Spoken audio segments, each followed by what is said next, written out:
दरिद्र म्हणतात कुणाला? ज्याला देवाने भरपूर दिलंय पण एखादा गरीब याच्या दारात आला तर भिक्षाच वाढण्यासाठी ज्याचा हात समोर सरसवत नाही तो जगातला सगळ्यात दलिंदर माणूस आहे गड्या, सगळ्यात दलिंदर माणूस आहे. दान धर्म करण्यासाठी ज्याचा हात खिशात जात नाही, 10 रुपये काढून देत असताना जो 50 वेळा विचार करतो. एखादा गरीब जर दारात आला आणि म्हणत असेल, सावकार पुरीचं लग्न आलंय हो सावकार 8 दिवसावर.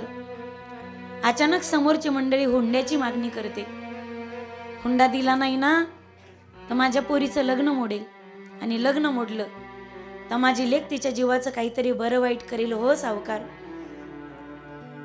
8 दिवसावरती लग्न आलंय, मला फक्त 10,000 रुपये कमी पडतात हो सावकार. सगळ्या गावात मागितले हो पण कुणीच मदत केली नाही सावकार.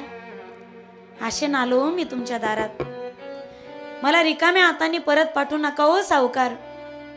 6 महिन्याच्या तुमची पै ना पै फेडल्याशिवाय राहणार नाही. मरताना देवाचं नाव घेणार नाही हो सावकार, पण तुम्ही जर मला मदत केली ना तुमचं नाव घेतल्याशिवाय मी मरणार नाही. आशेने आलो तुमच्या दारात, माझा पदर रिकामा जाऊ देऊ नका, माझ्या पोरीचा आशीर्वाद लागेल हो सावकार तुम्हाला. असा एखादा गरीब व्यक्ती जर विनवणी करत असेल तर त्या श्रीमंताने म्हणलं पाहिजे, रामभाऊ तुला 10,000च पाहिजेत ना, 10 काही 15 घेऊन जाय, जेव्हा परत करायचे तेव्हा कर. तुझी इमानदारी तुझ्याजवळ आणि माझी इमानदारी माझ्याजवळ. अरे आम्ही श्रीमंत माणसं धाब्यावर मित्रांसोबत पार्टी करायला बसलोत ना तर लाख रुपये खिशातून गळतात रे रामभाऊ. त्या 10,000 जर तुझ्या पोरीचं लग्न पार पडत असेल तर 10 काय हे 12 हे 15,000 घेऊन जा आणि आपल्या पोरीचं लग्न थाटा माटात पार पाड. द्यायचंय तेव्हा परत दे, नाही तर माझ्याकडून तुझ्या पोरीच्या लग्नात अन्नदान कर या 15,000चं. ऐकताय तुम्ही?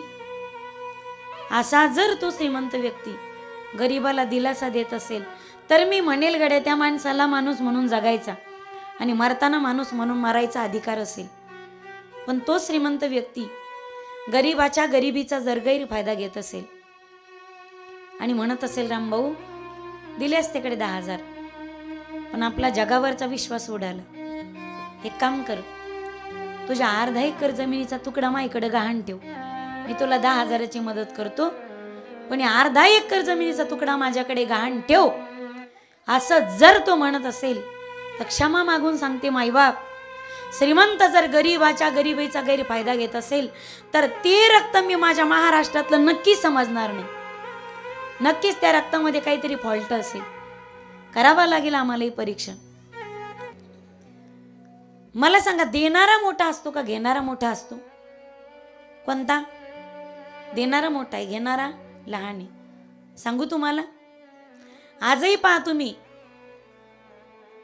पाणी देणाऱ्या ढगांकडे पाण्याची श्रीमंती जरी कमी असली आणि समुद्राकडे पाण्याची श्रीमंती जरी भरपूर असली तरी समुद्र घेत राहतो, म्हणून त्याचं स्थान नेहमी ढगाच्या खाली आणि ढगाचं स्थान वर आहे.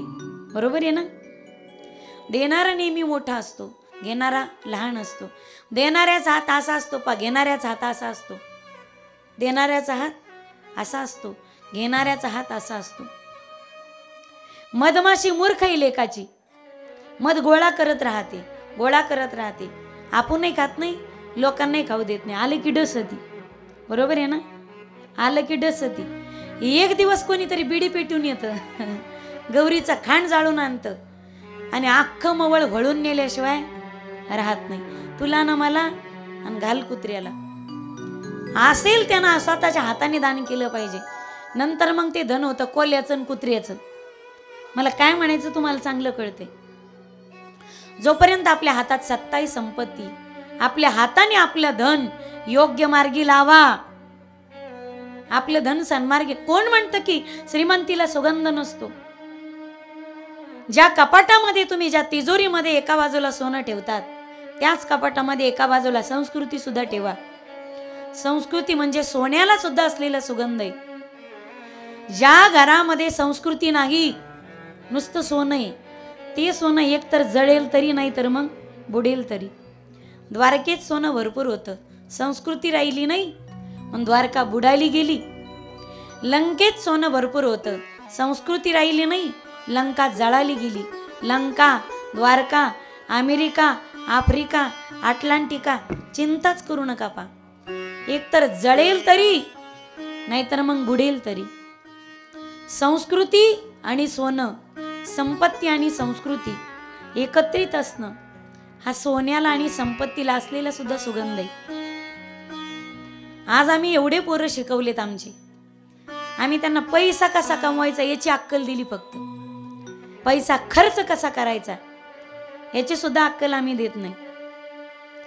धन निस्ता जमवायचं कसं, कोणताही बाप हेच सांगतो आपल्या लेकराला, तुला मोठं व्हायचंय, नोकरीला लागायचंय आणि लाख रुपये पगाराची नोकरी कमवायची. पण असा एखादा इमानदार बाप उठावा, त्याने पोराच्या हाताला धरवा, मारुतीच्या मंदिराकडे न्यावं. बाळा, याला आपल्या धर्माचा देव म्हणतात, नमस्कार करी. इथे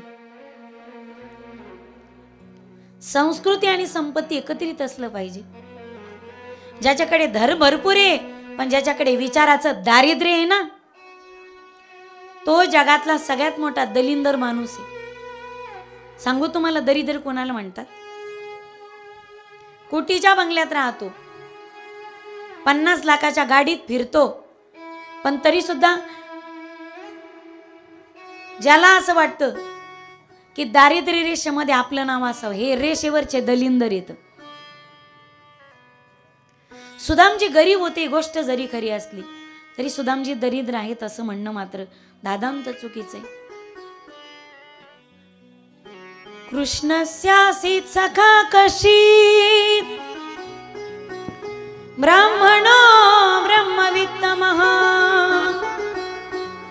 विरक्त इंद्रियार्थेषु प्रशांतात्मा जितेंद्रिया. रोज भिक्षाटनासाठी सुदामजींनी जावं. 5 घरी पक्ष भिक्षा मागायचे. फक्त चरित्र आहे एका मित्राचं. सुदामजी गरीब होते हे म्हणणं बरोबर आहे, पण सुदामजी दरिद्र होते असं म्हणणं मात्र धादंत चुकीचं आहे. सुदामजीच्या घराचं छप्पर असं आहे की 24 तास चंद्र आणि सूर्याचा प्रकाश सुदामजीच्या घरात उजेड देतो. ही गोष्ट जरी खरी असली, सुदामजी दरिद्र आहेत असं म्हणणं धादांत चुकीचं आहे. सुदामजीच्या अंगावरती घालण्यासाठी पूर्ण वस्त्र नाही, ही गोष्ट जरी खरी असली तरी सुदामजी दरिद्र होते हे म्हणणं धादांत चुकीचं आहे. सुदामजीच्या घरात उंदीर आणि घुशींनी शिरावं तर कदरून कदरून उंदीर आणि घुशी घरं सोडायचे, जे खायला अन्नाचा एक कणही नसायचा. ही गोष्ट जरी खरी असली तरी सुदामजी दरिद्र होते असं म्हणणं दादांचं चुकीचं आहे.